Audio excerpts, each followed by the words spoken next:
What up, folks? I am Ultrazilla, and today I have a review of the Playmates Toys Godzilla vs. Kong Giant Mechagodzilla. That's right, my zillions, getting into the big guys of this latest round with the Giant Mechagodzilla. It's not as big as the Mega Kong and Mega Godzilla, but this is meant to go along with the first wave of Kong and Godzilla that we got last summer. And as you can see here, I am not at my regular station because these guys are big, and right now I just can't do big guys on my regular station because there's too many things on it. So this is, the previous station, and obviously no turntable here, so we're just gonna go right into it. Obviously, spoiler? I mean, not a spoiler at this point, right? With the movie only days away, let's just get into the review.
Giants with Godzilla and Kong, as well as the small Mechagodzilla.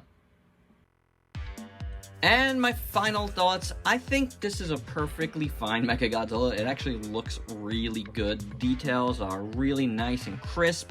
I do dig it. You can really see everything.